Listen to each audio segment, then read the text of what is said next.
American football is a more common genre on the Famicom than you might think. Most, but not all of these, were developed with the US market in mind. Irem's 10-Yard Fight is one of those.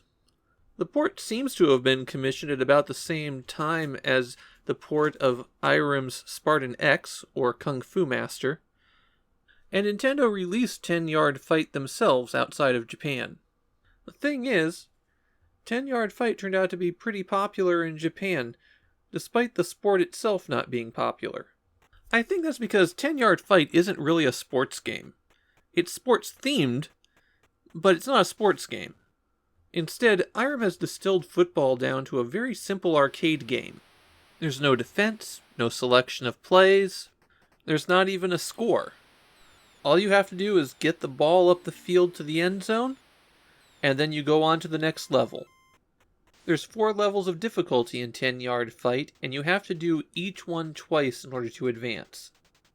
Start at high school, advance to college, go to the pros, and then finally wind up in the super.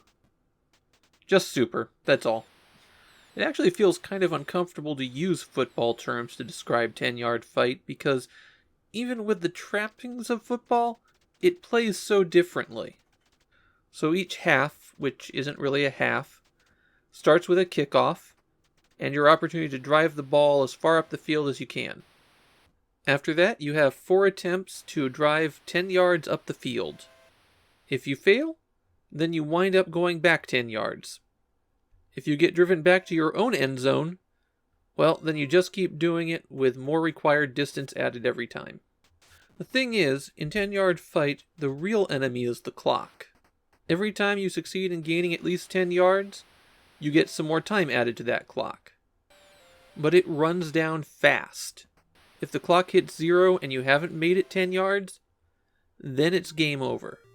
When a play starts, you have one wide receiver who slowly crosses all the way over to the left-hand side. You can hit a button to snap the ball at any time, or if he reaches the far side, then you automatically snap. Once the play starts, you have 2 options.